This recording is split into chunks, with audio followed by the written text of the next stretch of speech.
I wasn't defending capitalism, actually, in some sense. I was defending it in comparison to communism, which is not the same thing. Because as Winston Churchill said about democracy, it's the worst form of government there is, except for all the other forms. And so you might say the same thing about capitalism, is that it's the worst form of economic arrangement you could possibly manage, except for every other one that we've ever tried. And I'm dead serious about that. I'm not trying to be flippant. I mean that it isn't obvious to me, when Dr. Zizek is speaking in more apocalyptic terms, it isn't obvious to me that we can solve the problems that confront us. And it's also not a message that I have been purveying that unbridled capitalism per se, as an isolated, what would you say, social economic structure, actually constitutes the proper answer to the problems that confront us. So I haven't made that case in any of the lectures that anything I've written or any of the lectures that I've done, because I don't believe it to be true. He said, well, what's the problems with capitalism? Well, the commodification of cultural life, all life, fair enough.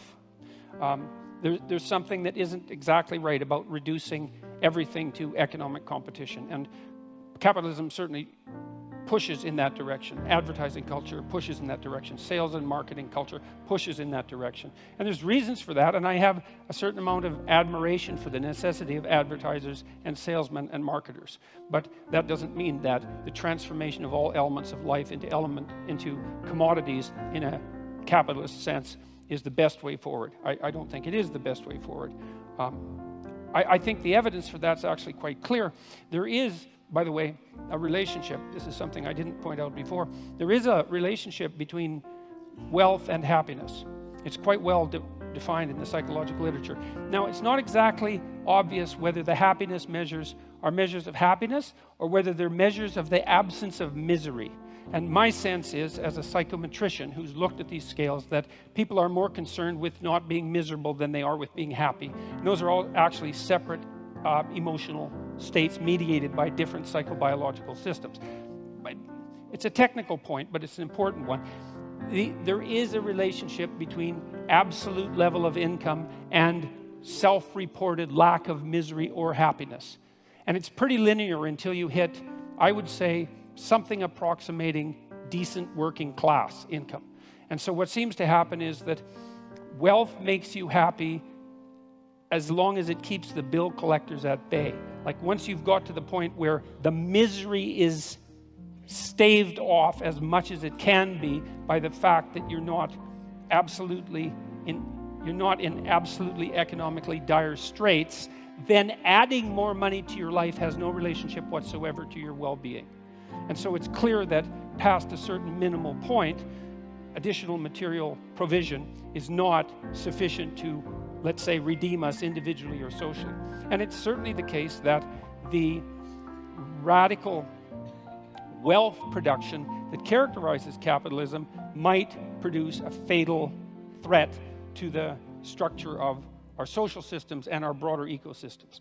Who knows? I'm not absolutely convinced of that for a variety of reasons. I mean, Zizek pointed out, for example, that there are more forests in Europe now than there were 100 years ago. There's actually more forests in the entire northern hemisphere than there were 100 years ago. And the news on the ecological front is not as dismal as the people who put out the most dismal news would have you think. And there is some possibility.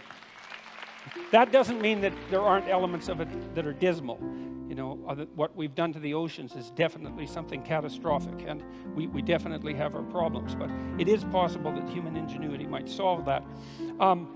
What else? There are inequalities generated by capitalism, a proclivity towards a shallow materialism, the probability of corruption.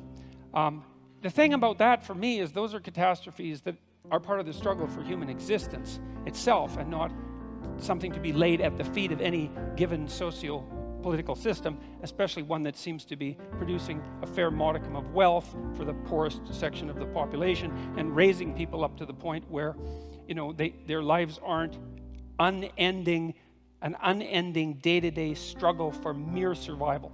There's some evidence, for example, that if you can get GDP up to about $5,000 per person per year, oh, that's GDP, that people start to become concerned about environmental degradation and start to take actions to prevent it.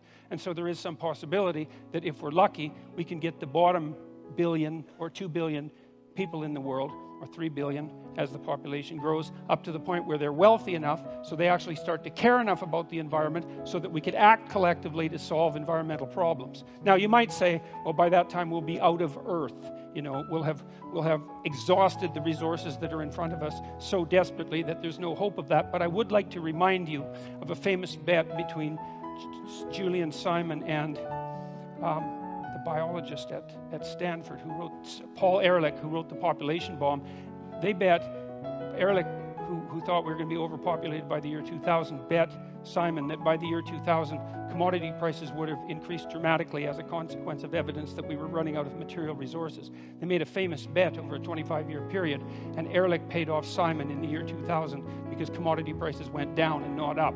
And so there is no solid evidence that the fact that our population is growing and will peak out, by the way, at about 9 billion, there's no solid indication that the consequence of that is that we are in fact running out of necessary material resources. And so it's a danger, but it's not a danger that's proven. And there is some utility in considering that the addition of several billion more brains to the planet, especially if they were well-nourished brains, as they increasingly are, might help us generate enough problem solvers so that we can stay ahead of the looming ecological catastrophe as our population balloons outwards. Now, we're going to peak at 9 billion. It's not much higher than we are now, and it looks like we might be able to manage it. The other thing is that I didn't hear an alternative, really, from Dr. Zizek. You know, he admitted that the rise to success of the Chinese was in part a consequence of the allowance of market forces, and decried the authoritarian tendencies, and fair enough, that's exactly it. It also seemed to me that the social justice group identity processes that Dr. Zizek was decrying are, to me, a logical derivation from the oppression narrative that's a fundamental presupposition of Marxism. So there, I never heard a defense of Marxism in that part of his argument as well. And so for me, again, it's to ask, what's the alternative? I also heard an argument for egalitarianism, but I heard it defined as equality of opportunity, not as equality of outcome, which I see as a clearly defined Marxist aim. I heard an argument for a modified social distribution of wealth, but that's already part and parcel of most modern free market states, with a wide variation and an appropriate variation of government intervention, all of which constitute their own experiment. We don't know how much social intervention is necessary to flatten the tendency of hierarchies to become tilted so terribly that only the people at the top have everything and all of the people at the bottom have nothing. It's a very difficult battle to fight against that profound tendency, much deeper than the tendency of capitalism itself, and we don't exactly know what to do about it. So we run experiments, and that seems to be working perfectly reasonably, as far as I can tell. Let's see. Well, I'll close with this. Capitalism in the free market, well, that's the worst form of social organization possible, as I said, except for all the others. There is a positive relationship between economics measured by income and happiness, or psychological well-being, which might be the absence of misery. I certainly do not believe, and the evidence does not suggest, that material security is sufficient. I do believe, however, that insofar as there is a relationship between happiness and material security, that the free market system has demonstrated itself as the most efficient manner to achieve that, and that was actually the terms of the argument. So thus, if it's capitalism versus Marxism with regards to human happiness, it's still the case that the free market constitutes the clear winner. And maybe capitalism will not solve our problems. I actually don't believe that it will. I've in fact argued that the proper pathway forward is one of individual moral responsibility aimed at the highest good. It's something for me that's rooted in our underlying Judeo-Christian tradition that insists that each person is is sovereign in their own right and a locus of ultimate value, which is something that you can accept regardless of your religious presuppositions, and something that you do accept if you participate in a society such as ours. Even the fact that you vote, that you're charged with that responsibility, is an indication that our society is structured such that we presume that each person is a locus of responsibility and decision-making, of such import that the very stability of the state depends upon the integrity of their the integrity of their character.